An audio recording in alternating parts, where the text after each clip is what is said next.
And your official title is? Public Information Officer. Public Information Officer. Okay. So Jessica's been working with us a lot. Seminole West is trying to create some partner programs with CCS to really get the business community to be plugged into what the school system is doing, and she's going to talk to you about a couple things real quick. Real quick. Okay, so I have 3 minutes, but I have a lot of slides. And so we give this presentation every month to the Board of Education, and just a shout out and a plug if you want to see what we're, I'm spotlighting for you all what we did in March. If you come to Monday night's Board of Education, you'll get to learn what we did in April, or I will tell you at the next breakfast. So, so I am with One Chatham, and in March we had some awareness and recognitions that I want to talk about. So we celebrated, I'm used to running my own slides, sorry. It was National Social Worker Week, so we really spotlighted and highlighted our social workers who are an integral part in our school system. Next slide. We also celebrated National School Breakfast Week, and for those of you who don't know, our Board of Education have a fantastic program right now where we give our students free breakfast, free lunch, period, regardless of your eligibility status, and so that's something that we are very proud of. But we also got to highlight it last month. 2 months ago, because we're in May. Next slide. And we also like to, we wanted to appreciate our maintenance workers because they are the folks that keep our facilities beautiful, running smoothly, and allow us to just do the work of education every day in our schools. So we often say that we're a 3A school district because we really like to tout the things that we do in arts, academics, and athletics. So March was National, next slide please. March was National Arts in Our Schools Month, and so I'm just going to go through very quickly some of the things that we did in March that were arts related. Also, I'm a triple threat arts student, so this is very proud month for me was in March. Okay, next slide. So we had several students make all-state band, which is a really big deal. You have to make all-county band to make all-state band, and the folks that made all-state were, as you can see, first chair and second chair, which is even a bigger deal. So we're really proud of those students. And also, I'm sure many of you were at the YMCA ribbon cutting, and one of our bands was there performing, so that was a really cool invitation and a great opportunity for those students. And we had 3 musicals, and you can probably go through these really quickly. Matilda, Anastasia, and Six, the musical, so hopefully some of you had an opportunity to go see those. If not, every spring we have musicals, so we will let you know and just follow us on social media to find out when those are happening next March. And then our Chatham County Arts Council is a great partner with us, and so we have artists in residence, and we like to feature what they do every month. And this month was the Magic of March was the Magic of African Rhythm, and I'm probably running out of time, so quickly.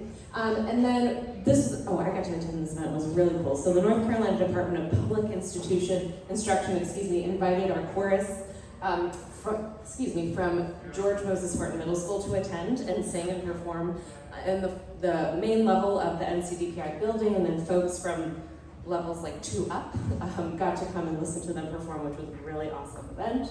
And that recording, I think, is available on our YouTube channel if you guys want to listen to it. But then we also received some excellent ratings, which is the highest rating you can get for our music performance education. And now I'm going to jump to academics. So this month in March was really academic, arts heavy. Like I said, it was Arts in Schools Month. But for some of the things that we had going for academics, it was Read Across America Week. And I don't know if Brittany from Chatham Education Foundation is here. They're a great partner with us, and right now we're partnering with them on Books on Break. And so you'll get to hear about that as well. But okay, jumping to the School of Nursing has come to Chatham Grove Elementary School and did some hands-on learning workshops for our students, which was a really awesome experience.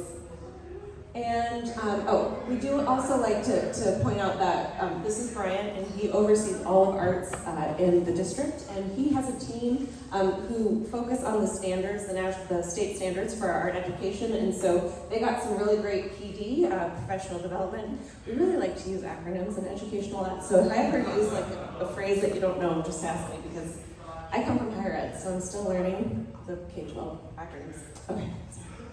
And then finally, not finally, but for academics, 2 of our high schools, JM and Seaforth, got to go to the 25th Hispanic Education Summit, which was a really great experience for them. They got to learn about enrolling in colleges. There's a summer camp at UNCG that they all got to learn about, and they also got to meet Juan Velarde, who is the kicker for North Carolina Central University, which is a big deal for those students as well. And finally, we had a multicultural night and a spelling bee, Spanish spelling bee. So we have an English spelling bee and then the Spanish spelling bee as well, which was really awesome for our students. And then the inaugural JMS is Jordan Matthews High School, the OCS Employability Bowl Championship we had. And so these are the winners. They were recognized at our Board of Education meeting. And, okay, how many of you knew that there was a forensic competition for middle school students, like forensic science? How cool is that? I might be in a different line if I work if I knew about that. But anyway, these fine students right here won at that competition as well. And we just have a few athletic things, and then I'll wrap up. Sorry, guys. Okay. So these two young ladies received, they were titled All-American title at the 2025 AAU Indoor Nationals for track and field. And our Seaforth girls basketball team made it to the Final Four in the entire state, which is a huge deal. And then finally, our boys won, our Northwood High School boys basketball team won the Eastern State National Regional Championship, which is also another huge deal. As a non-athlete, I'm super impressed by these young people. And then finally, there are a couple slides about community. So as a communicator, I think community is very important. And Dr. Jackson is standing in the middle of that picture there. Last month, I had the opportunity to meet with U.S. Congresswoman Valerie Fouché, and so he's always behind the scenes doing advocacy work like this. And here was an opportunity that I got to photograph it and share with you all. And then finally, North Chatham Elementary School hosted the first ever family lunch, which was a really cool. We got invited, even though none of us on my team have students here. We had the opportunity to go and participate in this really warm, charming event. And that concludes one chapter. I probably went over. I'm making 5 minutes. Just the passion, everybody. Yes, thank you. See me if you have Wow, questions. incredible. So, Great.